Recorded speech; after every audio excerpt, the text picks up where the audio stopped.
মৰমৰ ছাত্ৰীসকল, আজি অংশগ্ৰহণ কৰা সকলোকে এটি কুইজ দলক জৰিয়তে আমি প্ৰতিযোগিতাৰ প্ৰতি স্বাগতম জনাইছোঁ। আহাচোন আমি প্ৰতিযোগিতাখনি আৰম্ভ কৰাৰ আগতে ইয়াৰ নিয়মাৱলীসমূহ চাই লওঁ। প্ৰতিটো দলতে ৩ গৰাকীকৈ সদস্য থাকিব। প্ৰতিটো প্ৰত্যক্ষ অৰ্থাৎ ডাইৰেক্ট প্ৰশ্নৰ উত্তৰৰ বাবে 10 নম্বৰ থাকিব। বাগৰি যোৱা প্ৰশ্নৰ বাবে 5 নম্বৰকৈ থাকিব।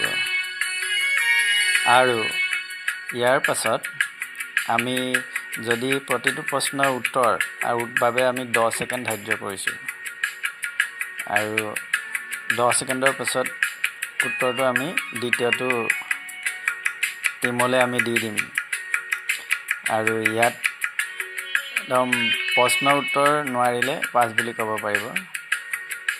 নম্বৰ দিয়াৰ ক্ষেত্ৰত কুইজ মাষ্টৰ সিদ্ধান্তই চূড়ান্ত সিদ্ধান্ত হ'ব। এইখিনি আছিলে আজি আমি পাতিবলগীয়া কুইজ প্ৰতিযোগিতাখিনিৰ নিয়মাৱলী।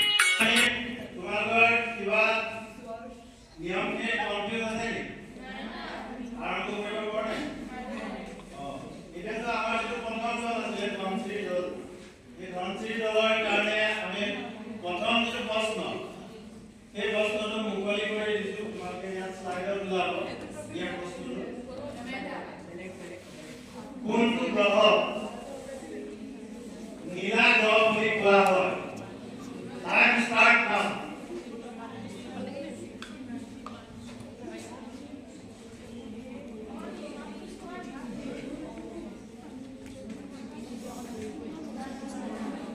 এইটো কি আছিল না?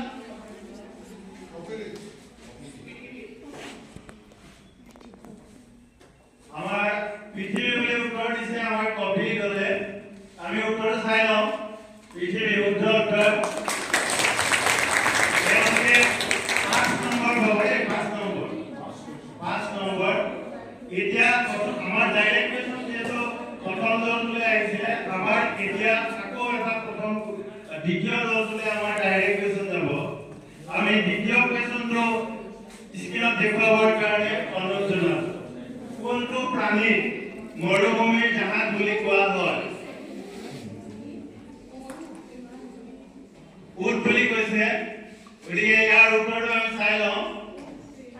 শুদ্ধ উত্তৰ। এটিএমৰ সম্পূৰ্ণ নামটো কি? শুদ্ধ উত্তৰ। Automated teller machine.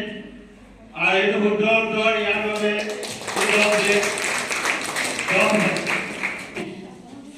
তোমালোকে ছবিখিনি চাবা। ছবিখিনিৰ ভিতৰত কোনটো অমিল আছে অমিলটো বাছি উলিয়াব লাগিব।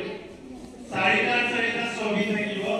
এই ছবিৰ পৰা অমিল কোনটো অমিলটো বাছি উলিয়াব লাগিব। প্ৰথম বনাও আমাৰ শেষৰ যিটো দলে আমি শেষ কৰিছিলোঁ সেইটো দলৰ পৰা দ্বিতীয় ৰাউণ্ডৰ প্ৰশ্নটো আৰম্ভ কৰি কোনখন ছবি বা ABCD আছে কোনটো অমিল আছে? ভুল উত্তৰ।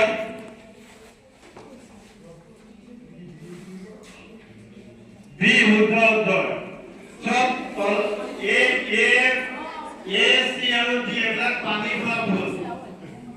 ওপৰটো আৰু বা গন্ধ নথকা ভুল। নাৰ্জী ফুলৰ গন্ধ আছে। ডিফাৰেন্সটো এইটো। গতিকে এই দলটোৱে 5 নম্বৰ পাব। চাবা দেই, এবাৰ উত্তৰ কৈ দিয়াৰ পাছত দ্বিতীয়বাৰ আমি ক'লেও এইটো শুদ্ধ বুলি নকওঁ। এই টিমটোৱে তেনেকুৱা কৰিছে।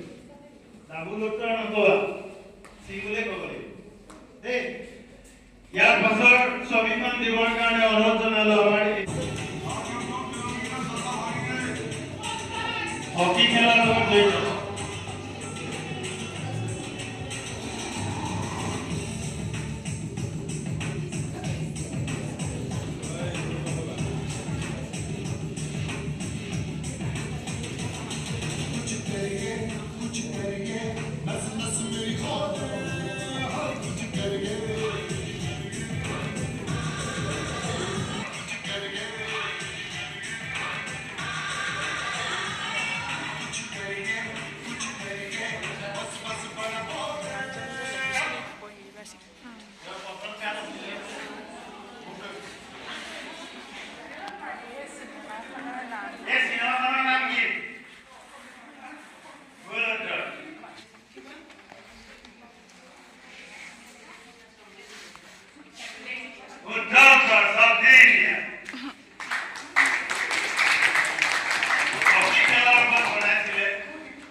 উত্তৰ শেষ খেল দবা খেলৰ লগত জড়িত 10 নম্বৰ বগৰাই ফুটত